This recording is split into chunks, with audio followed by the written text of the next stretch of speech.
Всем привет, ребята! За счет вашей активности сегодня в телеграм-канале выпускаю первый из двух обещанных роликов. Начнем мы с вами с довольно знакомой темы – рудник ледяного огня. Я уже достаточно давно выпускал ролик про это событие, поэтому решил немного обновить информацию и еще раз вместе с вами пройтись по основным моментам. Так что присаживайтесь поудобнее, ставьте лайк этому видео и давайте начинать. Сразу скажу, какой-то принципиально новой тактики по руднику вы сегодня от меня не услышите. Но есть несколько моментов, которые все-таки хотелось бы с вами обсудить. Само мероприятие проходит раз в 2 недели и всегда пересекается с мероприятием «Безумный Джо». И честно сказать, именно этот вторник, когда одновременно проходит и «Рудник», и «Безумный Джо», наверное, один из самых нелюбимых игровых дней. Не знаю почему, именно так и получается. Возможно, сказывается начало рабочей недели. Возможно, какие-то семейные или другие обстоятельства. Но приходится весь вечер достаточно активно играть сразу два события. И далеко не всегда есть на это желание или возможность. Я каждый раз пытаюсь настроить себя сыграть рудник пораньше, но из-за рабочих или семейных моментов практически никогда это не получается. Теперь непосредственно по самому событию. Думаю, основные правила вам прекрасно известны, поэтому сегодня мы не будем заново читать всю базовую информацию. В двух словах просто пробежимся по ключевым моментам.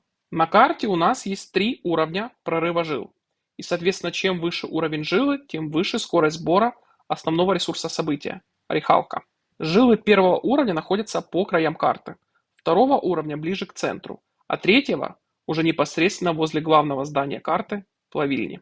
Помимо этого, в определенные моменты события у нас появляются прорывы жил, а именно за 20, 19, 18 и 10, 9 и 8 минут до конца мероприятия, где в данных жилах скорость сбора рехалка намного выше, чем в обычных.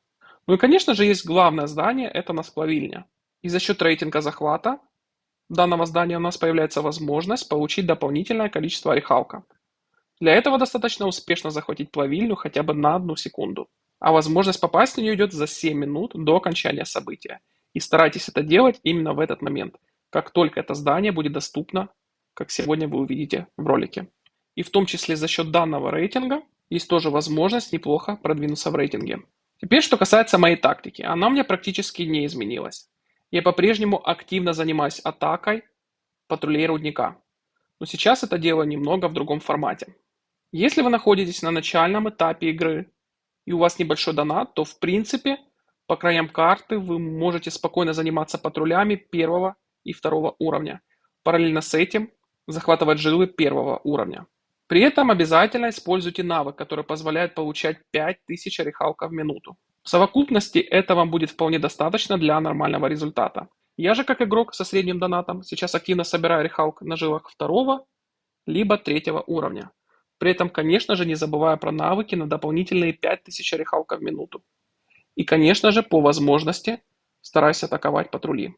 Также я делаю захват прорыва жил, про который мы с вами говорили ранее. Помимо этого, если есть возможность, стараюсь попасть в плавильню.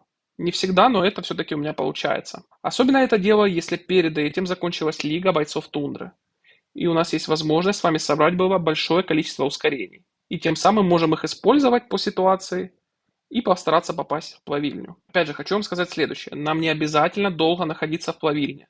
Достаточно зафиксировать хотя бы 1 секунду захвата для того, чтобы попасть в данный рейтинг. Если я правильно все рассчитаю, этого уже может хватить, чтобы попасть в топ-10 по рейтингу. А я, честно сказать, уже давно видел, чтобы хотя бы 5 человек попадали в рейтинг захвата. Так что старайтесь за счет ускорений попасть в центр. Поэтому, ребята, если у вас есть большое количество ускорений 50%, я бы все-таки советовал попробовать попасть в плавильню. Еще один важный момент этого события – это эксперт Кэти. Отношение к ней у игроков довольно-таки разное. Кто-то не рекомендует ее прокачивать, кто-то советует вместо нее вкладываться в Валерию, а кто-то наоборот считает Кэти обязательно для прокачки. Я все-таки отношусь к тем людям, которые советуют улучшать именно Кэти. Ну и, конечно же, не забывая про Валерию.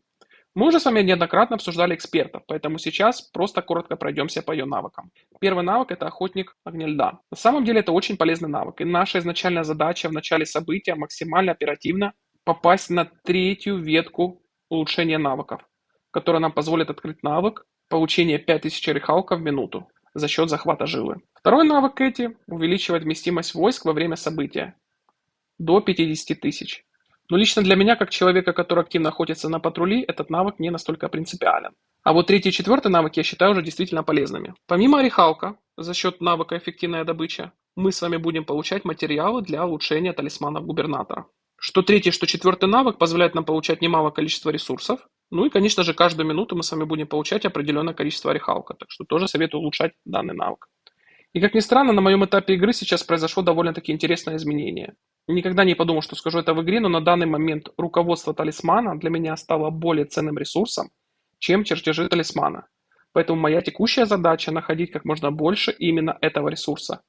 И благодаря прокачанным навыкам Кэти я как раз могу получать от события больше необходимых ресурсов. При этом, учитывая мой донат, а точнее его отсутствие на экспертов, я старался прокачивать навыки Кэти максимально настолько, насколько у меня была такая возможность. Поэтому мой вывод здесь довольно-таки простой. Кэти я все-таки советую улучшать. На сегодняшний день Кэти у меня 50 уровня, и статус рейтинга это приятель 1 уровень.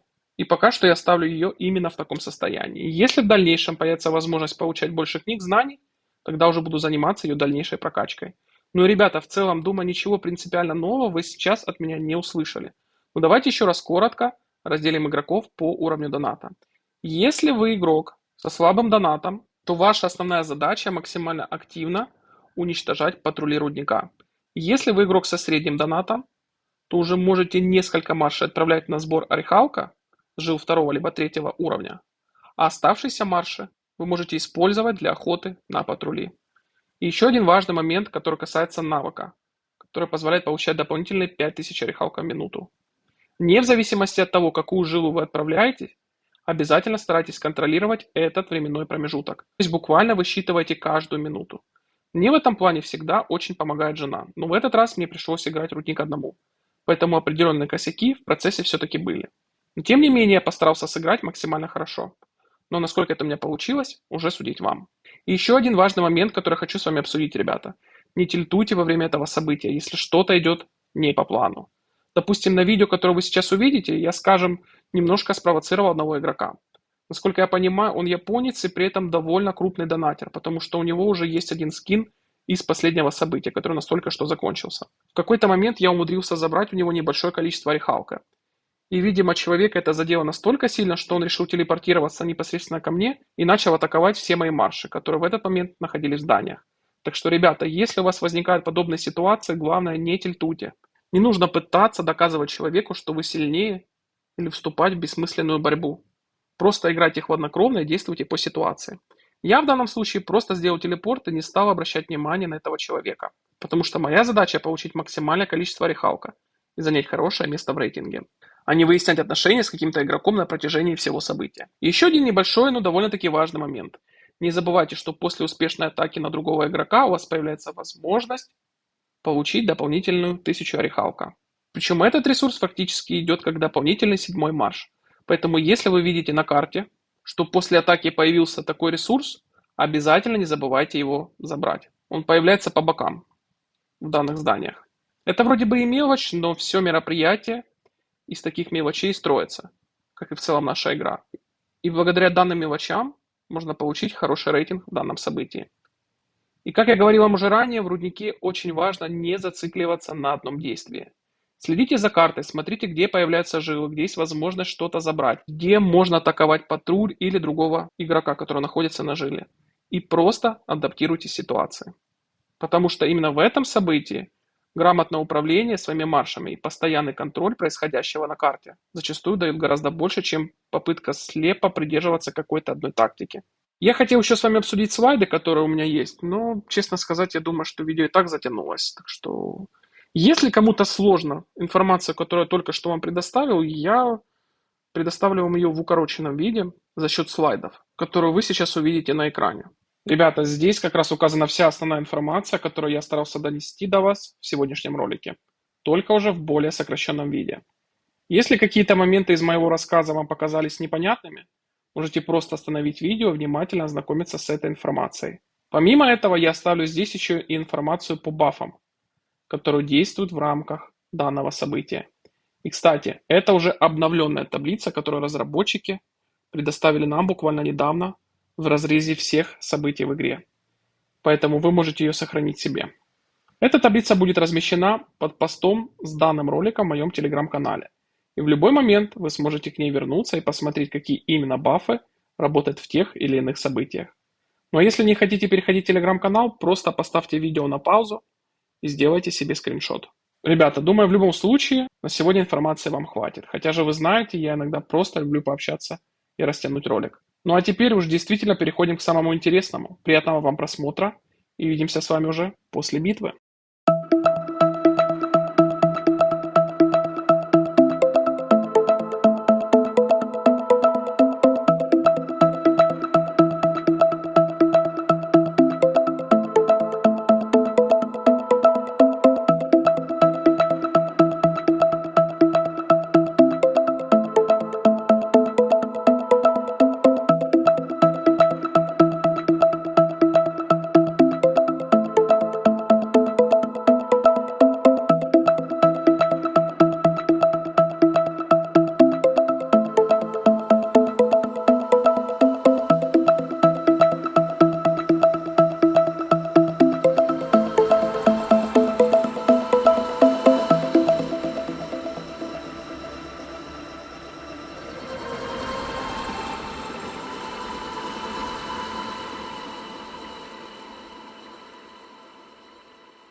Ребята, ну вот такой у нас с вами получился результат. В целом 607 тысяч добытого рехалка считаю вполне неплохим показателем.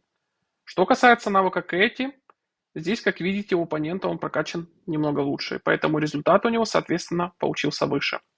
Но еще раз хочу обратить ваше внимание, прокачанный навык Кэти не дает вам стопроцентной гарантии попадания в топ.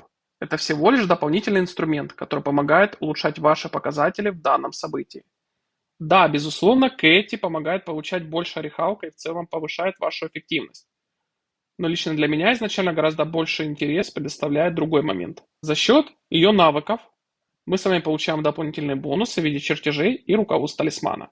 И вот именно этот момент для меня сейчас особенно важен. Поэтому я продолжаю считать, что улучшать Кэти все-таки стоит.